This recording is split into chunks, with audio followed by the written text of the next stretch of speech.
The National Weather Service tonight warning millions to prepare for this. This system already triggering violent weather. But the main line of storms and potential tornadoes hit after dark tonight, and then days of heavy rain and life-threatening flooding.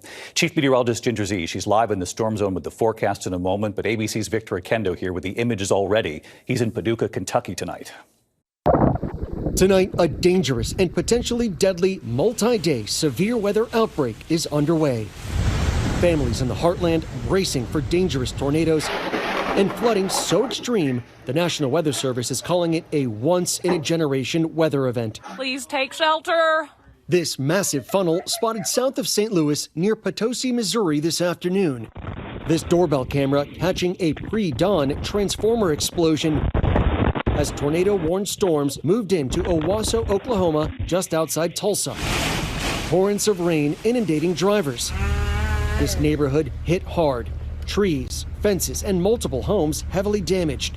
This roof peeled back. South of Kansas City, in Nevada, Missouri, this 360-degree view of the devastation after a confirmed EF1 tornado with winds near 100 miles an hour. It was on the ground for 17 miles. And to the east, in Pilot Grove, a 7-mile-long trail of destruction through town. Authorities say it's a miracle no one was hurt. Kentucky Governor Andy Beshear warning families to be ready. We're really concerned about people's safety, especially in the overnight. And David, the governor declaring a state of emergency ahead of the storms. Here in Paducah, we are under a particularly dangerous situation, tornado watch, and that's followed with the strong possibility of flash flooding. The next few hours will be critical.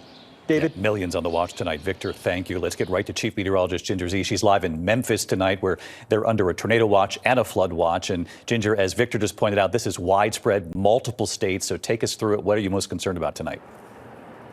Yeah, this is a layered event for where the Mississippi meets the Ohio. That's who's in the crosshairs tonight and for the next couple of days. So we're in a particularly dangerous situation, tornado watch. But on the map there, you can see we are surrounded by warnings. Warnings mean it's imminent. So there are tornado warnings, some radar indicated, others have been confirmed, and then severe thunderstorm warnings within 10 miles of us here. So we're going to keep watching these cells out ahead of the main system, be our main concern the next couple of hours, because they're in the perfect environment to start to twist and make long track tornadoes. That's why we're in a PDS tornado watch from Evansville down to Greenville, Mississippi. Time it out, we take that main line through here later tonight, say 9, 10, 11 p.m. in Memphis, but then we're clear of it for a bit before it starts bubbling back up along that stationary front. The thunderstorms are going to ride along it, and that's where we're going to have a big time problem and why we have that PDS flood watch. You know, David, high risk days for flooding don't happen often. Tomorrow we will have one. That's when we see 1/3 of the deaths in flash flooding. It's also where more 80% of the damage comes from. And I will just leave you with this. Nearly half of flash flood deaths in the next 4 days will come from within vehicles. So please turn around, don't drown. Yeah, people in their cars. We have to heed the warning tonight. Ginger, stay safe. You're there with the team, and we'll see you first thing in the morning on GMA. In the meantime, tonight to the emergency at the airport in Augusta, Georgia. Passengers evacuating on the wing of a plane just moments after landing. Gio Benitez covers aviation. Tonight, evacuation on the tarmac. Passengers seen standing on the wing of an American Airlines flight in Augusta, Georgia, after the cabin filled with light smoke. We've evacuated and climbed out on the wing. Sean O'Connor filming soon after he exited. There was a haze, not a heavy dark smoke, but you could see it, you could smell it, and immediately I knew there was a problem. The regional jet landing from Charlotte, North Carolina Tuesday morning. But after landing, American Airlines says there was a maintenance issue. The flight crew then reporting that haze and stopping the plane. The captain came on and said, "Evacuate now." And we were horrified. It was very scary. Everybody jumped out of their seat. Fire trucks meeting the CRJ 900 on the airfield. The small plane not equipped with slides, some passengers using the stairs, others seen exiting towards the back and jumping down from the wing. Everyone making it out safely.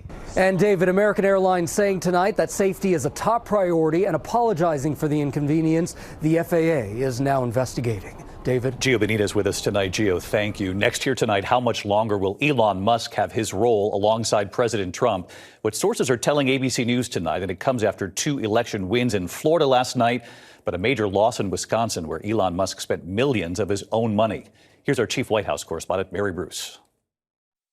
Tonight, sources tell ABC News Elon Musk's days as President Trump's right hand in the White House could soon be coming to an end. As a, quote, special government employee, Musk's appointment was only supposed to last 130 days, but there were hints Trump wanted to keep him on longer. The world's richest man and his Doge team have dominated the early days of the administration. This is the chainsaw for bureaucracy.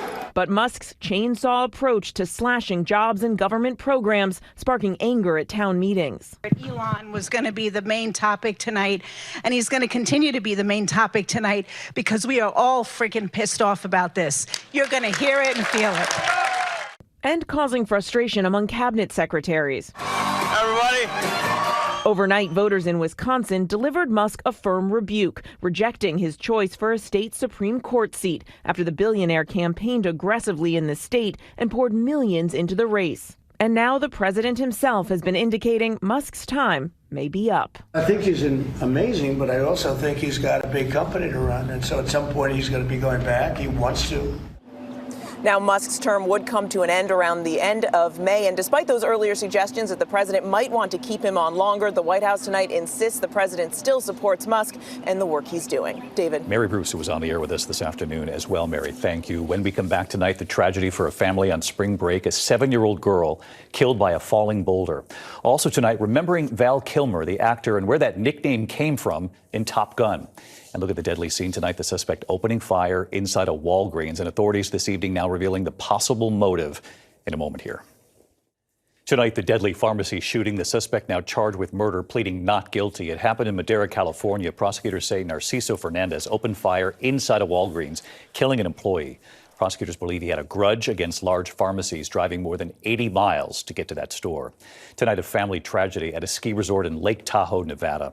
Authorities say a 7-year-old girl was killed by a falling boulder at Diamond Peak. She was on a hillside near the base lodge when the large rock broke loose. When we come back tonight, the major U.S. company now trying to buy TikTok, and remembering actor Val Kilmer tonight and how he got that nickname.